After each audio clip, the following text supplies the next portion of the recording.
If you guys don't know, first and foremost, I'm a Christian. I'm also the host of Gunfighter Life podcast. I've been blessed by God to be a professional gunfighter most of my adult life. Marine Corps combat veteran, law enforcement veteran, LAPD, also served in another branch of the military, state rifle and pistol champion, a few different times, a few different states, private contractor for a three-letter government agency I won't specify, and the commander of a tactical team to stop active shooters in a large metropolitan area to establish some street cred if you don't normally listen to the podcast. But I thought this would be a better video about war belts, battle belts. Talking about being the commander of a tactical team to stop active shooters, this was my actual war belt, my battle belt, whatever you want to call it, whatever vernacular. So let's talk about that. Let's talk about this belt. Let's start off with what you guys are probably curious about the most, the firearm. There's nobody behind the camera.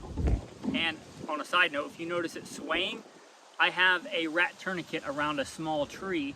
That is my selfie stick. The gun. This is an STI 2011. Okay, this is one that I ran as an actual professional gunfighter. Put that back in. The holster is important.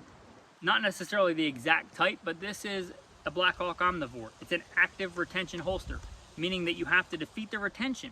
I think that's important if you're going to do any kind of open carry. I don't want somebody to just go out and be able to grab my gun, especially in a urban, suburban kind of environment where there's people all around. You don't want somebody to walk up and grab your gun, okay? You should practice gun retention and all that, but still, that buys you time. Active retention, I think that's important. So this is the Black Hawk Omnivore. Also a cool thing about this, you can get the adapter so it just comes off, and since it's heavy, I'll take it off, so it'll allow me to talk about the rest of the belt here. Going around the front of the belt, this is my first go-to pistol reload, emergency reload. It's exposed so that I can grab it and insert it into the gun for my emergency or speed reload. I want it to be fast. It does have a pretty good amount of friction retention, but I like another kind of retention in the back, which we'll get to. Going around the front, right behind that and colored so it blends in really well, you probably didn't even notice it till I pointed it out, that's a push dagger, okay? That's a get off me thing. If my gun is pinned on my side and I'm laying on my side and I can't get to it and I'm ground fighting, I can grab that with either hand and use it as a get off of me implement, however you want to take that. So, and it kind of blends in, it's tucked into this magazine pouch. This mag pouch is kind of unique. I don't remember exact make and model, but I can run, if I'm only running a handgun, 2 extra pistol magazines in there. They're quick. This serves as a tensioner. So I can run 2 other pistol magazines in there. I can also run an AR magazine with the tensioner, and it stays in rather well. I can also run a SCAR 17 magazine, and I would vacillate between the two if I was running a rifle, which was not uncommon. That is my go-to flashlight. We'll talk about that there.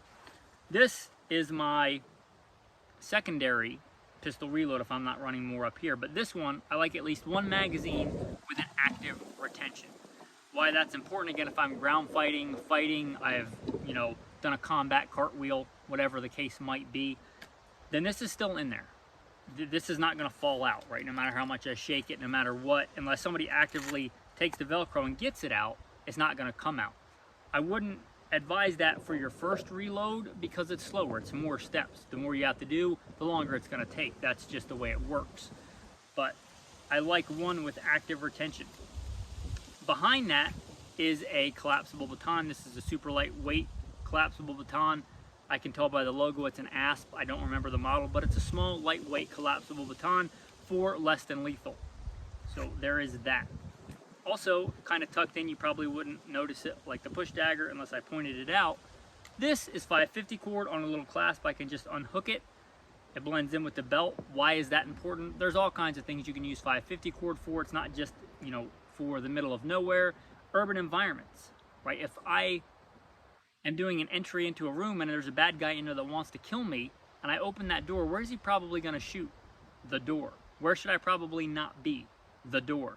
This, if it's a latch, will allow me to make, like, let's say, a bowline knot, attach it to the door quietly, covertly, and at a distance open the door so that I don't get shot in the face. I'm a big fan of that. right here, that's my name tape, really nothing there. I like to run a flat, mostly flat back. This is squishy. So if I fall on my back or I'm ground fighting on the ground, they don't have some giant lump back there. I like to run a flat back of the belt. Also, for more practical, doing vehicle operations, doing things like that, getting in and out of vehicles, the flat back just for health reasons and, you know, posture reasons, okay? The flat back is kind of important. Back here in the other magazine pouch, that is a rat tourniquet. If you can't see there, I won't take it out. You probably know what a tourniquet looks like. Also, right there, handcuffs, and so I don't have to take those out. Handcuffs, okay? So these are the lightweight version. I like to save weight where I can, but a good set of handcuffs, restraints. If you are not in law enforcement, you may or may not want those. You may want to go with flexi cuffs. Also, in between those is just a paracord bracelet. It's extra paracord. It's also a compass. You may think the compass is only for out in the wilderness, like around here. However, the compass can come in handy in an urban suburban environment. Let's say I'm responding to a giant food court that I've never been to in an area, and they are on the radio saying he's in the northwest corner of the food court. Well, I may have no idea when I'm inside where the northwest corner is. So I can take that off, hold it, and look and see where the northwest corner is. Pretty handy.